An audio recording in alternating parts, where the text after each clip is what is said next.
আদি পুস্তক তার এক অধ্যায় এক পদে কি লেখা আছে?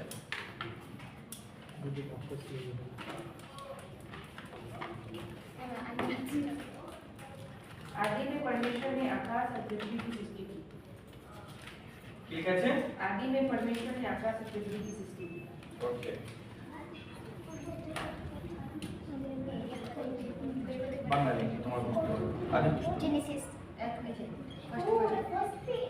सब থেকে ফার্স্ট आदि पुस्तक সব থেকে ফার্স্ট এসে আছে এক অধ্যায় এক পদ। আদি পুস্তক এক অধ্যায় এক পদে কি লেখা আছে?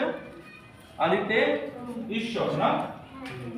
এখানে ঈশ্বর বলতে কোন শব্দ ইউজ করা হয়েছে?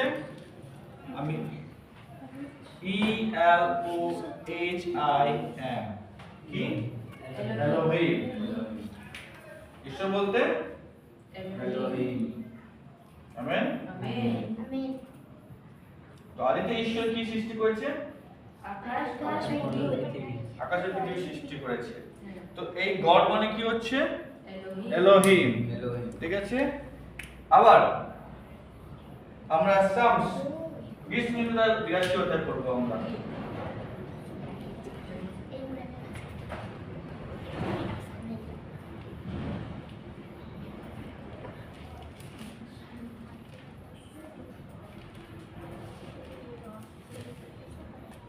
বিরাশিতে এক থেকে পড়ো। ঈশ্বরের মণ্ডলীতে দণ্ডায়মান তিনি ঈশ্বরদের মধ্যে বিচার করে। আবার তারপর থেকে আচ্ছা, হিন্দিতে পড়ো কি লেখা আছে? कितना है ये? साम 82 भजन संगीता 182।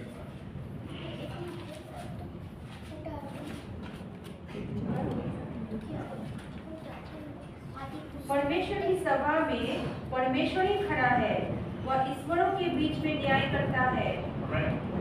কি বলতেছে? ईश्वरों के बीच में পরমেশ্বরের সভা মে परमेश्वर ही खड़ा है। তার মানে কি হচ্ছে? কতগুলো ঈশ্বর আছে আমাদের?